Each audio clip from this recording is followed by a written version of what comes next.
Let's check back in with Majestic now to get an update on our forecast. We know there's the risk of severe weather headed our way. Yeah, today we could see a couple of strong storms, mainly north of Charlotte, and then our severe weather potential really increases Wednesday night and into Thursday. So let's break this down. This is a storm prediction map where you can see counties shaded in yellow. You're under a low end risk for severe weather today. Medium level for all areas shaded in this orange, and the worst weather today well to the north of us with that high range you can see there. That means some of those storms that formed today may have the ability to quickly become strong to severe. For us, we'll just need to be mindful that we could see brief heavy downpours, gusty winds, some lightning strikes, and likely if those storms form in our area today, again, it would be north of Charlotte. Now, as we're heading into Wednesday night and into Thursday, we have issued a WCNC weather impact alert time frame because we're watching more rain moving through that could lead to flooding, even flash flooding,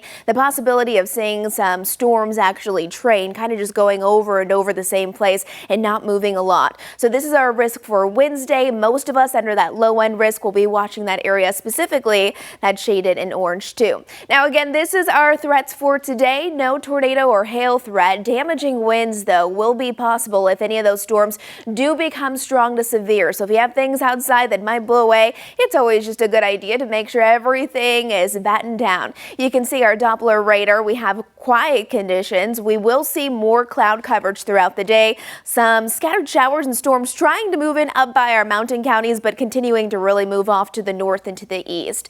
Wednesday night and into Thursday morning, we are weather impact alert as those storms could be quite intense at times. We're mainly concerned about the flooding and flash flooding risk and then those strong damaging winds. And if you know anything about the Carolinas, it doesn't take that strong of winds to bring down power lines or even trees. So we'll be monitoring that for you. Here's about 2 o'clock today. You can still see a nice mix of sun and clouds, increasing cloud coverage by dinner time though. And then those are the storms that we'll be watching mainly north of the I-40 corridor. Waking up tomorrow, here's Wednesday, 7 o'clock, starting out quiet, but notice as we head towards Wednesday afternoon and evening, that's when things start to get quite intense, especially late at night. Here's 10 o'clock throughout the overnight hours. There's 2 a.m. for your Thursday morning. That's when some of those stronger storms will be able to form, and that's why we are weather impact alert. We could see some flooding as we're heading into Wednesday and Thursday, and you're probably curious, well, how much rain are we talking? Really, up until Thursday night, most of our models are indicating anywhere from about 1 to 3 inches, with more than that taking us through the remainder of our work week and straight into the weekend. But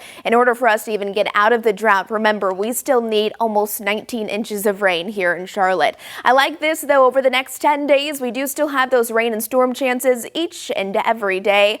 Also want to give you an update. We do still have Tropical Storm Bertha. This is the 11 a.m. advisory. Continuing to move off to the north and to the west. Is moving pretty slow, though, 3 miles an hour, and it will not have any impacts here in the Carolinas. That is our second named storm of the season. Here's a Jerry Hunt Super Center 7-day forecast. So hot and humid today. Watching for those storms mainly to the north of Charlotte tonight and into early tomorrow morning, but mainly Wednesday night and into Thursday, we're weather impact alert. Cooler temperatures into the low 80s by Thursday, and we're holding on to those 80s throughout the majority of that 7-day forecast. All right.